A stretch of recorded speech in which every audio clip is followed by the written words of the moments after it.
నమస్తే అండి. ఉప ముఖ్యమంత్రి జనసేన అధినేత పవన్ కళ్యాణ్ గారి ఆశ అబ్బో చాలా గొప్ప విషయం అండి, చాలా గొప్పది. అది ఆషామాషిగా జరిగేది కాదు, కానీ శాశ్వతంగా ఉండాలన్నటువంటి లెక్కల్లో ఆయన ఉన్నటువంటిది. జగన్ ఇంకా 10-15 ఏళ్ళు పదవిలో రాకూడదు, ఈలోగా వైఎస్ఆర్ కాంగ్రెస్ పార్టీ పూర్తిగా భూస్థాపితం అయిపోవాలి, తుడుచుకుపోవాలి.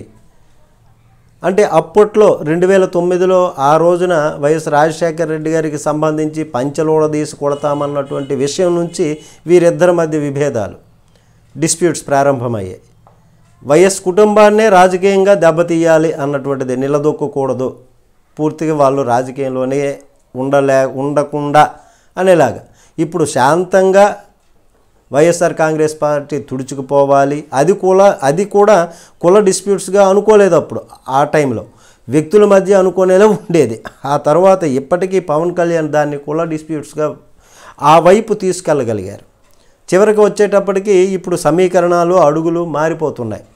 జగన్ని ఇంకో 10 ఏళ్ల పాటు ముఖ్యమంత్రి కాకుండా ఉంచగలిగితే దానికోసం అవసరం అనుకుంటే త్యాగాలు చేసైనా సరే సక్సెస్ అవ్వాలి అన్నటువంటిది ఆయన లక్ష్యంగా కనబడుతోంది.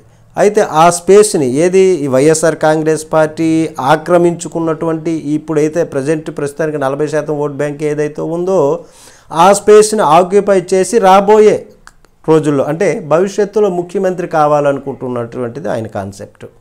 అయితే ఇక్కడ ప్రధానంగా తెలుసుకోవాల్సిందల్లా వైఎస్ఆర్ కాంగ్రెస్ పార్టీ అభిమానులు కార్యకర్తల భవిష్యత్తులో జగన్ గారిని వదిలేసి పవన్ కళ్యాణ్ వైపు చూస్తారా, వెళ్తారా అన్నటువంటిది ఒక ప్రశ్నే.